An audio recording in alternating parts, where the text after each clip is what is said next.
Салем достар. Қазір хит болып жатқан осы салаттың рецептімен бөлісетін боламын. 5 минутта дайын болады. Өте тез әрі оңай. 2 помидорымызды алып, видеода көргендей турап шығамыз.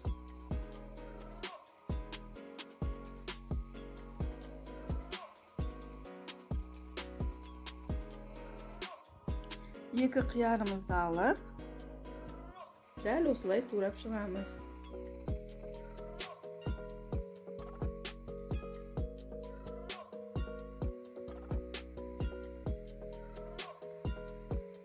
Ірімшігімізді де дәл солай турап шығамыз.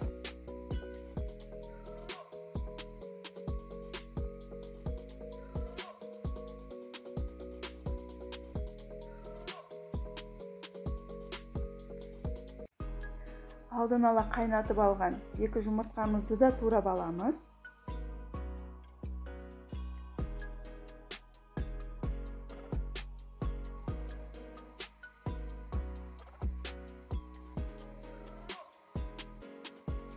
Піскен сиыр етімізді де тураймыз. Видеода көріп тұрғаныңыздағыдай жұқалап турап шығамыз. Чечел ірімшігінен кішкене тұтып салып жібереміз. Консерваланған жүгерімізден саламыз. Үстіне піскен етімізді салып, керегенше майонез саламыз. Майонез салып, жақсылап араластырамыз.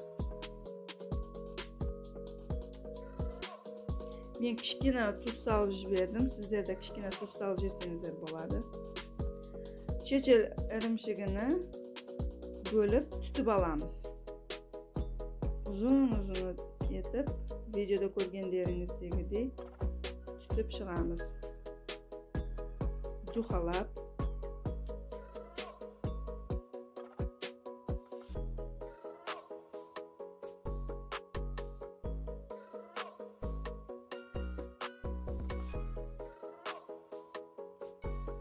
Осылай түтіп шығамыз.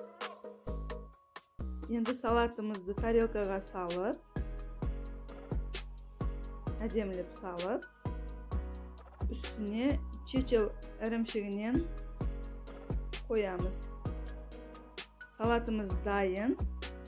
Мінекей өте әдемі, столдың сәнін келтіретін салат. Жасап көріңіздер. Егер сіздерге ұнап жатса, маған тіркеліп, лайк басып, қолдап кетулеріңізді сұраймын.